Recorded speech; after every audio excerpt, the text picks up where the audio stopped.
Retour à l'antenne et c'est le moment de l'invité. Il est avec nous. Souvenez-vous, hier, nous avons justement parlé de la délinquance en milieu jeune. On a essayé autant que faire se peut d'expliquer le phénomène et de proposer quelques esquisses de solutions. Et aujourd'hui, on parle de plutôt autre chose. Il s'agit bel et bien de la toxicomanie. Oui, comment lutter aussi contre ce fléau? D'ailleurs, d'où est-ce que ça commence? Il est avec nous ce matin. Benjamin, bonjour. Oui, bonjour. C'est un plaisir de vous avoir à nouveau ce matin. Oui, je le constate aussi. Et puis, il en va de même pour moi.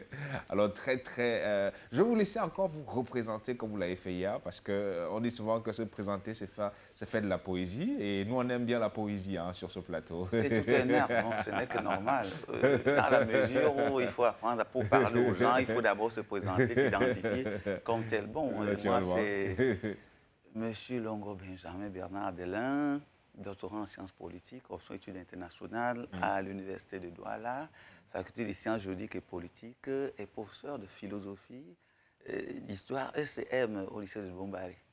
Donc, je suis là pour vous entretenir sur le cadre de la toxicomanie en milieu scolaire ou alors dans la société camerounaise. D'accord, j'espère que Adibombari se porte très très bien ce matin. Ils vont parfaitement bien. Et qu'ils vont sans doute vous reconnaître Adibombari. Bien sûr, ils sont d'ailleurs contents, bien heureux de savoir qu'il y a un digne enseignant de Bombari qui nous représente sur le plateau d'Achille. Il y a très intéressant. Ouais. Bonjour Adibombari et puis également bonjour à tous ceux qui nous regardent dans le sud-ouest, à Boya, à Limbe, à Moyoka ou encore à Moutengene. Bonjour à vous également. Bonjour à ceux qui nous regardent au centre. Bonjour à ceux qui sont à Yaoundé. Allez, rapidement, on va planter le décor avec vous. Nous parlons évidemment de la toxicomanie. Et on essaye autant que faire se peut de comprendre le phénomène. Avec vous, je crois qu'on vu d'un angle, de votre angle, pourquoi pas, comment comprendre le phénomène? Disons qu'avant toute chose, il faudrait d'abord commencer par encadrer, c'est-à-dire définir la notion de toxicomanie, qui est une consommation abusive de substances toxiques qu'on connaît, c'est-à-dire que des drogues, une substance, consommation des drogues en général. Bon, maintenant, dans ces drogues-là, il faut essayer de les citer. C'était quelques. Il y a le cannabis, il y a la cocaïne, il y a le gay, comme ils ont l'habitude de l'appeler affectueusement. Le gay, bon, et bien d'autres. Bon, je ne vais pas aller plus loin que ça, parce que je ne suis pas appelé à faire une expertise sur les différentes drogues. Donc, c'est un peu ça.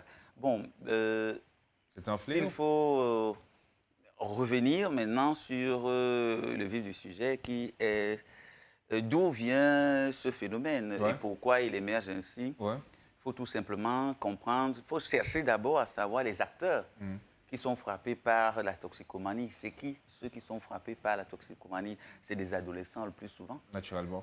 De 14 à 16 ans, et après on a 17 à 20 ans. Bon, après nous avons 20 à 25 ans, disons-le. Bon, mais cela vient de quoi? Maintenant, il faut trouver les origines ou les causes de cette consommation. Cela vient du fait que, comme j'ai commencé à l'expliquer hier, j'emboîte le pas au thème qu'on a traité hier. Oui, qui parle à la délinquance juvénile, parce que ce sont des signes avant-coureurs de la toxicomanie. D'accord. C'est-à-dire l'irresponsabilité de nos chers parents, entre guillemets, qui fait en sorte que quand l'encadrement est mal fait, partant de la maison, il y a de quoi créer ce vide, parce que c'est un problème de vide. Et en même temps aussi, nous avons le poids du système. Le poids du système, la société qui est de temps en temps tendue par la pression sociale, perte d'emploi chez les parents, la vie chère et bien d'autres facteurs qui peuvent contribuer. Alors, à ce moment-là, le parent, qui est comme le géniteur et l'ayant droit, perd le contrôle. Il peut être arrivé qu'il perde le contrôle sur ses enfants, parce que concentré à penser à leur avenir, à lui-même, à ce qu'il doit devenir. Les oublie et directement, ces enfants vont sombrer dans ce qu'on appelle l'abandon, l'oubli, la déprime même, pourquoi pas. Et directement, ils se retrouvent dans de mauvaises compagnies, ils ne vont plus à l'école, parce que ça commence toujours par là, ils ne vont plus à l'école, ils ne sont plus assez impliqués dans tout ce qui se passe dans le milieu scolaire, et directement, on se retrouve avec des gamins qui sont abandonnés à eux-mêmes, puisque le papa, lui, est en train de faire une dépression. qui est tel qu'il cherche à comprendre pourquoi il a perdu son travail en bout de chemin, Ouais. avec tous les projets qu'il avait, et la maman qui, d'autre côté, au lieu d'accompagner le papa dans cette situation, c'est-à-dire essayer de le soutenir pour que la famille reste soudée, l'oublie un tout petit peu. Et s'attelle aussi à penser qu'il faille premièrement aller chercher elle-même. Et directement, vous savez tous comment ça se passe. Ouais. La famille doit être unie autour du père et De la du mère. mère. Ouais. Alors, dès que ce n'est plus ça, l'union sacrée n'est plus, il y a la cassure. Alors, il y a de quoi donner, permettre aux enfants d'avoir plus de liberté que jamais. Et à partir de là, il y a donc cette cassure-là qui va nous amener à comprendre que ces enfants sont abandonnés. Qu'est-ce qu'ils doivent faire? Ils vont se donner à cœur joie aux ayants droit de la rue. Ouais. À défaut, ils ne rentrent plus à la maison comme cela se devait. C'est-à-dire, ils savaient tout bonnement que c'est à 19h ou à 16h Ouais. ou 16h30 que le papa rentrait après le travail. Il ne peut plus, Ouais. puisqu'il a trouvé un autre endroit pour pouvoir s'émanciper. Ou Ok. alors, C'est pas disons, lui. oui, s'épanouir, Ouais. disons-le ainsi. C'est-à-dire qu'il rentre du travail, ou alors dès qu'il sort, il préfère aller s'asseoir quelque part dans un bar, dans je ne sais pas quoi, prendre Ouais. 2-3 bières, et oublier qu'il a des enfants, il y a des gamins à la maison qui demandent beaucoup d'attention. Il a un maman qui, le matin, sort pour aller chercher à manger et se retrouve aussi en train de rentrer à 19h30, peut-être, ou 20h. Alors, dans ce cas-là, qui est celui qui doit s'occuper de ses enfants? Des adolescents de 14 ans, 14, 15, 16, 17, qui se retrouvent en train de ne pas avoir de maître pour s'occuper d'eux. Directement, il y a un problème. Il faut trouver un leader parmi eux. Le leader, c'est qui? Et s'ils savaient que le leader, c'est déjà leur aîné qui, dehors, a déjà une bande, a déjà une troupe, est déjà habitué à la rue, lui-même va désormais s'adonner à la rue. Et il en va donc que cette famille est faite pour être perdue. Il y a une déperdition qui s'est déjà installée. Et petit à petit, ce bonhomme qui n'apprend pas à la rue, parce qu'il n'apprend pas par l'intérieur, venant de Naturellement. ses parents, ils ne sont plus. Ils sont plus à mesure, puisque financièrement, ils ne peuvent plus subvenir à leurs besoins. Ouais. Alors, ils sont libres.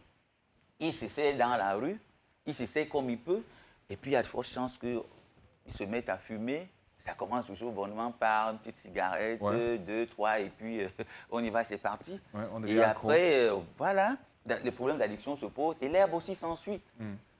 Bon, quelque part, on pense que ce n'est qu'un début, ou que les parents peuvent, du moment où ils vont constater, mais ils ne peuvent plus. Pourquoi? Parce que l'entremetteur, qui était ce qu'on appelait l'école, où ces enfants-là allaient, était encore à mesure de dire, OK, voilà le danger. On a constaté ci, on a constaté ça. Je ne vais pas vous mentir, il y a des établissements en ville où on a trouvé des mégots de cigarettes ou alors des cartons de cigarettes dans les sacs des élèves. Une façon de vous dire que des élèves de 17 à 18 ans. Une façon de vous dire que c'est un phénomène, avant d'être social, et d'abord, c'est très d'abord un milieu scolaire. Ouais. Donc, si c'est qu'aujourd'hui on en passe, c'est qu'il y a eu boum. Il y a un effet boomerang qui Ouais.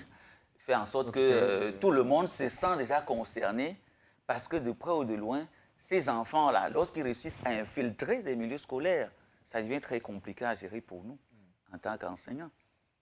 On se pose la question si ce sont des élèves ou alors des drogués. Alors, mais comment on peut lutter contre ce fléau tel que vous expliquez un peu je vais dire le processus d'où est-ce que ça commence, mais Oui. on se rend compte qu'on est un peu peut-être piégé, mais il y a des esquisses de solutions qu'on peut proposer pour sortir de là. C'est clair que les responsabilités sont dégagées, notamment les parents sont interpellés, et chacun interpellé à son niveau. Mais qu'est-ce qu'on peut faire de manière concrète pour pouvoir résoudre le fléau?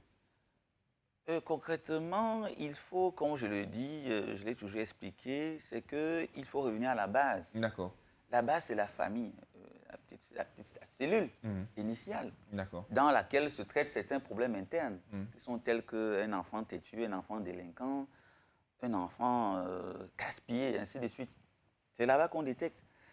S'il est évident que le travail d'aval n'est pas fait, ce n'est pas un amont qui sera bien fait. Il faut être clair. C'est clair. Mais si les signaux ont déjà été envoyés dès le départ, c'est-à-dire qu'à partir des parents, du moment où nous le constatons, nous ne manquons pas d'appeler, d'interpeller les parents. Il y a des systèmes, il y a des convocations.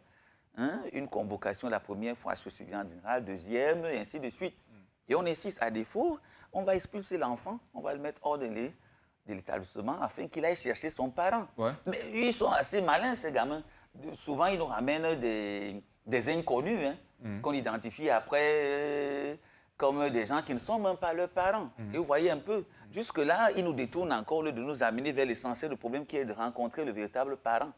Maintenant, après avoir rencontré le parent et lui avoir fait étalage de ce que l'élève ou l'enfant a commis comme forfait, la réponse est laquelle? Il n'y a pas de retour. Puisque si on peut le sermonner, on peut appliquer le règlement intérieur à partir de l'école et imposer des sanctions.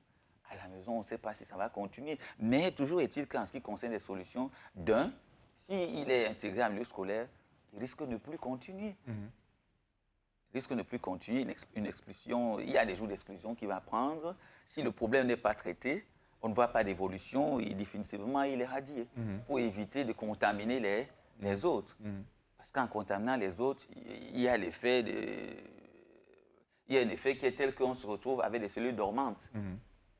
Dans la mesure où il y a déjà une sorte de vente de ces drogues-là qui se font déjà dans les établissements ou dans l'établissement. Et ça crée tout un réseau. Et c'est difficile à démanteler à partir de là.